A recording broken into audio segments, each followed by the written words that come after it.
అంటే చనిపోయిన తర్వాత ఎక్కడ వెళ్తామనేది మనం తెలుసుకోవాలంటే ఖచ్చితంగా యేసు ప్రభువుకు నమ్మితేనే మనకు నిత్య జీవం అనేది ఉంటుంది.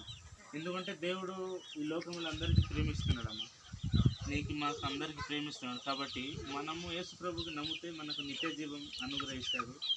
అంటే దేవుని వాక్యం మనకు ఏమని సెలవిస్తుందంటే, పరలోక రాజ్యానికి యేసు నేనే మార్గము సత్యము జీవము, నా ద్వారానే తప్ప ఎవడను తండ్రి వద్దకు చేరలేడు అని వాగ్దానం మనకు బైబిల్ గ్రంథంలో ఉంది. కాబట్టి మీరు కూడా నమ్మితే మీరు కూడా చనిపోయిన తర్వాత కూడా నిత్య జీవం వెళ్ళడానికి అవకాశం ఉంది, ఖచ్చితంగా వెళ్తారని దేవుడి వాక్యం మనకు ఇలా రాయబడి ఉన్నది.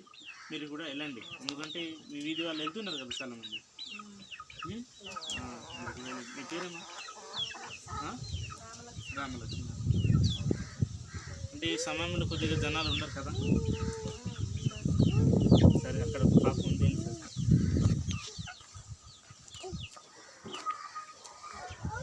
వీళ్ళకు ఎంత మందికి పెట్టింది లైన్గా.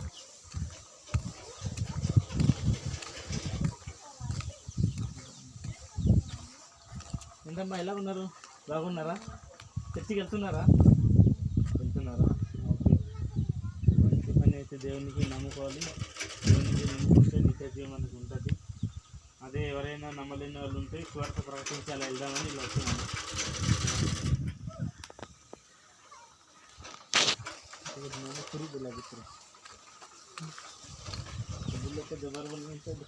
సమర్థి